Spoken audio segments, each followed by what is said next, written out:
আবারও আসছে স্টার জলসায় একটি নতুন ধারাবাহিক। আর এই নতুন ধারাবাহিকে প্রধান নায়িকার চরিত্রে দেখা যাবে জনপ্রিয় অভিনেত্রী দেবচন্দ্রিমা সিংহ রায়কে। দেবচন্দ্রিমাকে সর্বপ্রথম কালার্স বাংলার কাজললতা ধারাবাহিকে অভিনয় করতে দেখা গেছিল। তারপর স্টার জলসার টেক্কা রাজা বাদশাহ এবং সাজের বাতি ধারাবাহিকে দেখা গেছিল। শেষ তাকে অ্যাক্রোপোলিস প্রোডাকশনের সাহেবের চিঠি ধারাবাহিকে চিঠির চরিত্রে অভিনয় করতে দেখা গেছিল। সাহেবের চিঠি ধারাবাহিকটি মাত্র 6 মাসে বন্ধ হয়ে যাওয়ায় এবার নতুন ধারাবাহিকে ফিরছেন তিনি। সম্প্রতি নতুন ধারাবাহিকের প্রোমো শ্যুটের আভাস দিলেন এই অভিনেত্রী। দেবচন্দ্রিমা তার ইনস্টাগ্রামে আউটডোর শ্যুট বলে একটা পোস্ট করেছেন। সেখান থেকেই শোনা যাচ্ছে নতুন ধারাবাহিকের প্রোমো শ্যুটের জন্য বাইরে গিয়েছেন দেবচন্দ্রিমা।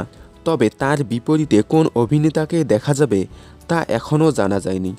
তবে স্টার জলসার যে কয়েকটি আপকামিং ধারাবাহিক, সেই ধারাবাহিকগুলোতে হিরোর চরিত্রে দেখা যাবে সৈয়দ আরফিন, রেজওয়ান রাব্বানী শেখ, সুস্মিত মুখার্জি এবং কুশাল আহুজাকে।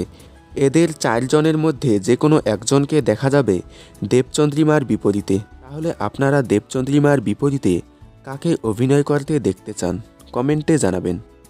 ভিডিওটি ভালো লাগলে একটি লাইক দিন এবং বিনোদন জগতের সকল আপডেট সবার আগে পেতে চ্যানেলটি সাবস্ক্রাইব করে রাখুন।